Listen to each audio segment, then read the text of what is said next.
आइए आपको एक महत्वपूर्ण समाचार से अवगत कराएं। यह महत्वपूर्ण समाचार सुप्रीम कोर्ट के 3 निर्णयों पर है। सुप्रीम कोर्ट में जब से सीजेआई बने हैं ना, तब से एक न्यायिक क्रांति की प्रक्रिया शुरू हो गई। संविधान की सर्वोच्चता सिद्ध हो रही है, कानून की सर्वोच्चता सिद्ध हो रही। और सुप्रीम कोर्ट ने तो स्पष्ट कह दिया कि जो सुप्रीम कोर्ट का आदेश है उसको मूर्त रूप देना अनिवार्य है, क्योंकि यह निर्णय का पूर्व का संदेश है। ठीक है, अच्छी बात है, सरकारों को अब मानना चाहिए। आइए, अब सुप्रीम कोर्ट ने 3 बड़े अच्छे निर्णय दिए जो संविधान की सर्वोच्चता सिद्ध करते हैं। सीजेआई गवई ने एक निर्णय दिया कि संविधान से ऊपर कोई नहीं है, कानून से ऊपर कोई नहीं है। चाहे प्रधानमंत्री हो, राष्ट्रपति हो, राज्यपाल हो, मंत्री हो, नेता हो या आम नागरिक हो, कानून सबके लिए समान है और संविधान सबके लिए समान है। उसका किसी भी हालत में पालन करना जरूरी होगा, और यदि कोई भी पालन करने में लेटलाली बरतता है ना, तो ये संविधान के विपरीत माना जाएगा कार्य। ठीक है, अच्छी बात है ना, होना चाहिए ऐसा, क्योंकि यहाँ पर हम देखते हैं कि प्रदेशों में राज्यपालों की नियुक्ति बहुमत दल वाला करता है। उसमें अच्छे जो योग्य व्यक्ति तो आते ही नहीं है, जो दलीय नेता है वो राज्यपाल बन जाते हैं, और वे दल के जो नेता रहते हैं ना, उनके इशारों पर काम करते हैं, विधानसभा में पारित व्यय को भी टाल देते हैं। उनके पक्ष के होते हैं तो वे उनको तुरंत स्वीकृति दे देते हैं, और विपक्षी सरकारों के निर्णयों को सालों साल टाले रखते हैं। अब सुप्रीम कोर्ट ने तो स्पष्ट कह दिया कि किसी भी हालत में आपको विधानसभाओं के निर्णयों को मूर्त रूप देना होगा। आप उनको नकारा कर दीजिए, अस्वीकृत कर दीजिए, स्वीकृत कर दिए, राष्ट्रपति के पास में भेज दीजिए। राष्ट्रपति को भी अब वह निर्णय देना ही पड़ेगा। अब 1-2 साल नहीं रख सकती, 3 माह में सब पर निर्णय करना अनिवार्य कर दिया। यह सीजेआई गवई ने बहुत अच्छा निर्णय दिया कि स्वागत योग्य निर्णय। और मुझे तो ऐसा लग रहा है कि सीजेआई गवई है ना, एक न्यायिक क्रांति पैदा करना चाहते, न्यायिक क्रांति की ओर कदम बढ़ा रहे हैं। वे संविधान की सर्वोच्चता सिद्ध कर रहे हैं।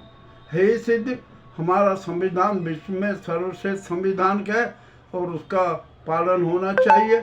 और जो ये नाजी गुजराती गैंग है ना, जो और नाजी गैंग ये संविधान को तोड़ मरोड़ना चाहती है, उसको समाप्त करना चाहती है, तो उनका जो सारा षड्यंत्र नाकाम होगा। अब सीजेआई गवई जी के पहले निर्णय से सरकारें हिली और राष्ट्रपति तक को बेचैन हुए कि अरे अब तो ये सारा काम ही बिगड़ जाएगा। खैर, सीजेआई गवई ने अपना काम कर दिया। अब सीजेआई गवई ने एक दूसरा निर्णय दिया, वो हाई कोर्ट, लोअर कोर्ट और सुप्रीम कोर्ट के न्यायाधीशों के लिए दिया।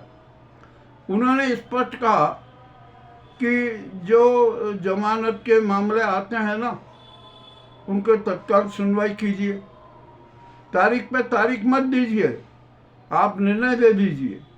2 माह में आपको निर्णय देना है। किसी भी व्यक्ति को हम 2 माह से अधिक जेल में नहीं रख सकते। यह उसका जो जीवन जीने का मौलिक अधिकार है, उस पर प्रहार है। यह निर्णय बहुत अच्छा है, क्योंकि हमने यहाँ देखा है कि आदमी को जमानत के इंतजार में 2-2 साल, 3-3 साल, 5-5 साल लग जाते हैं। अब ऐसा नहीं होगा। अब तो 2 माह में अग्रिम जमानत दे का निर्णय करना ही पड़ेगा। सीजेआई के इस निर्णय से न्यायाधीशों में हड़कंप मच गया। अब वो कहने लगे कि अरे अब तो लेट लतीफी नहीं चलेगी, अब तो निर्णय देना पड़ेगा, और अब तारीख पे तारीखें नहीं दी जाएगी। सुनवाई है, सुनवाई कीजिए, और जो है तारीख बढ़ाने का जो गोरख बंदर चलता है ना, अब वो भी समाप्त हो गया। अब तो यहाँ पर 2 माह में अग्रिम जमानत का निर्णय देना ही पड़ेगा। जो जेल में बंद है ना, जो जमानत देने का निर्णय करना ही पड़ेगा, अनिवार्य रूप से करना पड़ेगा। यह निर्णय आम जनता के लिए और सभी के लिए लाभदायक है और संविधान के नियमों का पालन करने वाला है। बहुत अच्छी बात की, ये उसके लिए हम CJI गवई जी को बधाई देते हैं, धन्यवाद देते हैं। अब तीसरा मुद्दा आया, उसमें CJI गवई जी ने बहुत अच्छी बात की कि हमारे देश में राजनीतिक दलों का दलदल है और लगभग 3000 से अधिक राजनीतिक दल हैं। तो राजनीतिक दलों में शुचिता आना चाहिए, उनमें सत्य और ईमान की झलक होना चाहिए, और जो गोरख धंधे करते हैं ना, उस पर प्रतिबंध होना चाहिए। अब जैसे इलेक्टोरल बॉन्ड में कितने करोड़ों रुपए एकत्रित कर लिए गए, ये तो अपराध है ना। तो ऐसे अपराधों पर भी नियंत्रण होना चाहिए। अब यहाँ पर अभी गुजरात में करीबन 10 दलों ने 4300 करोड़ रुपए एकत्रित कर लिए थे और फर्जी चुनाव हुए बता दिया, सब कुछ नाटक हुआ। ये भी एक मामला बड़ा अति रोचक है। इलेक्टोरल बॉन्ड का मामला किसी से छिपा नहीं है। क्या क्या नाटक हो रहा है यहाँ पर, ये राजनीतिक दल के रूप में, ये भी बड़ी विचित्र बात है। तो CJI गवई ने चुनाव आयोग को स्पष्ट निर्देश दिया कि राजनीतिक शुचिता वाले कानून बनाइए, उसको लागू कीजिए, और सुप्रीम कोर्ट ने नोटिस जारी कर दिया चुनाव आयोग को और कहा कि अब ये लेखा नहीं चलेगी, 4 सप्ताह में हमें जवाब चाहिए, 4 सप्ताह में जवाब दीजिए। यदि आपने जवाब नहीं दिया ना, तो सुप्रीम कोर्ट अपना निर्णय देगी, आपको आदेश देगी और दे सकती है। ये जो हमारे जो चुनाव आयोग का जो आदेश है ना कि अरे हमें विशेष अधिकार प्राप्त है SIR के मामले में, उसमें ऐसा नहीं चलेगा। अब तो आपको शुचिता वाला निर्णय करना पड़ेगा। अभी तक जो पक्षपातपूर्ण रवैया अपनाया है ना, अब वो नहीं चल सकता। CJI गवई जी ने ये बहुत अच्छा निर्णय दिया कि इससे राजनीतिक दलों में शुचिता आएगी, और जो राजनीतिक दलों का दलदल है ना, वो किस लिए खड़े होते हैं राजनीतिक दल, किसी को पता, सब पर जानते कि काले धन को सफ़ेद करने में राजनीतिक जो तथाकथित दल है उनकी अहम भूमिका रहती है। और हमारे यहाँ पर तो NGO भी है ना, काले धन को सफ़ेद करने में संलग्न रहते हैं। इसके भी सारे प्रमाण है। तो CJI को NGO के बारे में भी एक कठोर निर्णय देना पड़ेगा, ये भी करना पड़ेगा। अब यहाँ पर हम आते हैं SIR को। SIR का किसी ने विरोध नहीं किया, सबने कहा कि नहीं होना चाहिए, जो असली मतदाता है उसका नाम सूची में होना चाहिए। और जो चुनाव आयोग ने 11 डॉक्यूमेंट दिए थे, उसमें सुप्रीम कोर्ट ने आधार कार्ड को भी 12वां डॉक्यूमेंट बना दिया।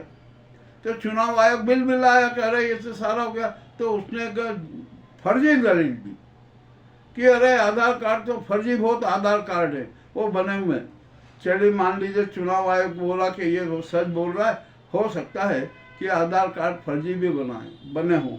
वो तो बनवाए किसने, ये भी सब को पता है, जनता जानती है कि जिसको जो फर्जीपन करना होता है ना, वो फर्जी आधार कार्ड भी बना लेते। चले अब फर्जी आधार कार्ड बन गए, वो अब आपके सामने प्रस्तुत तो होंगे ना, तो आपके सामने मतदाता के रूप में वो आधार के रूप में प्रस्तुत तो किए जाएंगे ना, आप उनकी जांच कर लीजिए। और यदि मान लीजिए आधार कार्ड फर्जी पाया जाता है ना, तो उसके खिलाफ कठोर से कठोर दंड का प्रावधान करिए। मान लीजिए कि एक आधार कार्ड फर्जी मिला, तो किसने बनाया, क्यों बनवाया, कैसे बनवाया, किसके माध्यम से बना, इसकी जांच होना चाहिए। और जिसने फर्जी आधार कार्ड बनाया है, तो फर्जी आधार कार्ड बनाने के कार्य को राष्ट्रद्रोही कार्य, समाजद्रोही कृत्य मानकर उस पर 10 साल की सजा का प्रावधान होना चाहिए। और इतना ही नहीं, 10 साल की सजा ही नहीं, उस पर कम से कम 1 लाख रुपए का आर्थिक दंड भी होना चाहिए। ऐसा नियम होना चाहिए। चुनाव आयोग ऐसा नियम बनाए। पर यदि चुनाव आयोग ऐसा नियम नहीं बनाता है, तो CJI गवई जी आधार कार्ड को लेकर भी एक अपना कोई अच्छा बढ़िया निर्णय, जनहित वाला निर्णय दे दें, इसमें भी कोई दिक्कत नहीं है, ऐसा होना चाहिए। तो इससे क्या होगा कि जो ये ज्ञानेश कुमार जो अपने आप को संविधान से ऊपर, जो जनमत से ऊपर, सुप्रीम कोर्ट की न्यायिक दृष्टि से ऊपर जता रहे ना, वो खत्म हो जाएगी। कोई किसी को विशेष अधिकार नहीं है, संविधान के अनुरूप सबको चलना पड़ेगा, कानून के अनुरूप सबको चलना पड़ेगा, किसी भी प्रकार का अन्याय बर्दाश्त नहीं होगा, शोषण बर्दाश्त नहीं होगा। मामला बड़ा विचित्र है। जो अब CJI गवई जी अब आधार कार्ड पर भी अपना एक प्रतिवेदन और आदेश जरूर प्रसारित कर देंगे, और उस आदेश को चुनाव आयोग को अनिवार्य रूप से स्वीकार करना होगा, मान्य करना होगा, ये भी मैं स्पष्ट बता देता हूँ। तो गवई जी अब बहुत अच्छे निर्णय दे रहे हैं। अब यहाँ पर एक बात उठती है, देश की 90% जनता की एक ही आवाज़ कि गवई जी जो न्यायिक क्रांति कर रहे हैं ना, तो उनको अब जो नवंबर में रिटायरमेंट होना है, सेवानिवृत्ति देना है, उसको रद्द कर दीजिए, और CJI गवई जी का कार्यकाल 2 वर्ष के लिए बढ़ा दिया जाना चाहिए CJI के रूप। यह जनता की भावना है, जनता की आवाज़ है, जो जनता चाहती है वही तो करना पड़ेगा ना सरकार को भी, और सरकार को ऐसा करना चाहिए, क्योंकि सरकार ने तो अपने मनमानी ढंग से CJI की भी नियुक्तियां की है, और भी जजेस की भी नियुक्तियां की है, जाने क्या क्या किया। तो जो ये जनता की आवाज़ है कि CJI का कार्यकाल नवंबर जो में समाप्त होने वाला है, उसे 2 वर्ष के लिए बढ़ा दिया जाए, ये जनता की आवाज़ है, जनता की मांग है, ये सरकार को भी मान्य करना चाहिए। और कॉलेजियम भी एक ये प्रपोजल भेज दे, कोई दिक्कत नहीं है। और जो व्यक्ति न्यायिक क्रांति कर रहा है, संविधान की सर्वोच्चता स्थापित कर रहा है, कानून की सर्वोच्चता स्थापित करना है, उसके पक्ष में खड़ा होना हमारी राष्ट्रीयता के, राष्ट्रवाद है, मानववाद है, और देश के हित के लिए बहुत बहुत जरूरी है। अब यहाँ पर सुप्रीम कोर्ट ने एक और बड़ी बात कह दी है, वो शायद बहुत कम लोगों को पता होगी, कि मान लीजिए किसी प्रकरण में कोई जांच होती है, और जांच समिति जो बनती है ना, यदि वो तथ्य को छिपा कर ये कर पक्षपात पूर्ण जांच करती है, तो उस जांच समिति के खिलाफ भी जांच हो सकती है। अब यह स्पष्ट नहीं है कि वो जांच कौन करेगा। मैं तो समझता हूँ कि जनता को जांच करना चाहिए, जो उसमें जन साक्ष्य के आधार पर जो जांच समिति की जांच हो जाना चाहिए, और यह काम भी सारा सुप्रीम कोर्ट को ही करना चाहिए, न्यायिक प्रक्रिया के द्वारा ही हो जाना चाहिए। इससे बहुत अच्छी सूचिता आ जाएगी, कोई भी जांच पक्षपातपूर्ण नहीं होगी। सबको डर रहेगा कि अरे हमने पक्षपात कर दिया तो हमारी जांच हो जाएगी और हमें कठोर दंड मिलेगा। ये भी एक बहुत अच्छा निर्णय किया है।